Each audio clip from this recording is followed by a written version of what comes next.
diversos comités. Comité de Derechos Humanos,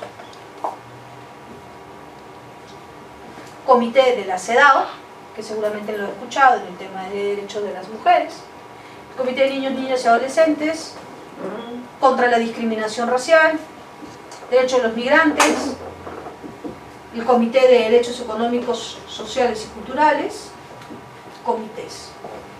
Estos comités se caracterizan porque también tienen una norma de creación y tienen un protocolo facultativo que establece el proceso, cómo va a funcionar. ¿Se dan cuenta que la regla se repite mucho? ¿Cómo está compuesto? ¿Qué derechos tenga? ¿Cuál es el ámbito procesal? Entonces todos estos tienen normas de creación y normas procesales en el tema, y además dentro de sus competencias tienen la posibilidad de tramitar las quejas que concluyen con informes contra los estados, ¿no? Y uno tiene que elegir. Por ejemplo, el caso de la niña LC optó por plantear su queja ante el comité de la CEDAW. Karen Yontoy optó por plantear su queja ante el Comité de Derechos Humanos. Entonces, tiene la facultad de tramitar las quejas, que son muy similares a las peticiones. Las reglas son muy similares: agota recursos, tienes que plantear la vulneración de un derecho humano que esté contenido. El comité de la CEDAW ve los derechos de las mujeres.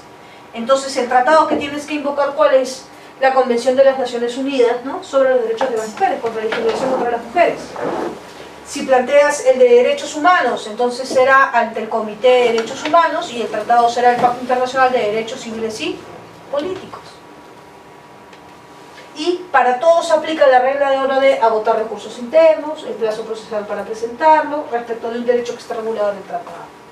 Y finalmente estos comités concluyen con quejas. ¿Cómo resuelven las quejas? A través de un informe que determina si el Estado violó o no violó un derecho humano que esté regulado en estos tratados según cada comité.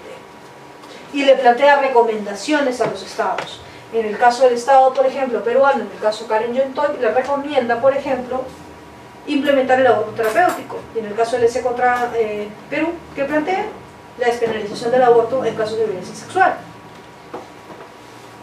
Además de las quejas, los comités tienen también algo muy importante, que son las observaciones generales, que es fuente. Todo esto es fuente del derecho internacional. Y estas observaciones generales han permitido dar contenido. Hay observaciones generales muy importantes en educación, en salud, en derechos de las mujeres, en derechos de salud y educación, por ejemplo, que son servicios accesibles, efectivos, disponibles y de calidad. 4 elementos mínimos para la garantía de estos derechos. Entonces esto es un aporte de las observaciones generales que me gustaría que no los pierdan de vista, porque les dan contenido. Entonces, este vaso, ustedes lo ven lleno de agua, pero no siempre está lleno de agua. Lo mismo ocurre con los nuestros derechos. Nosotros tenemos unos derechos tutelados. Históricamente, cada una de estas fuentes del derecho internacional le van dando contenido, y vamos llenando el vaso con agua, ¿no? Entonces, esa es la lógica con los aportes que nos están dando un poco estos sistemas. Paramos unos 5 minutos y luego ya vamos a entrar a esta parte. Normas de interpretación.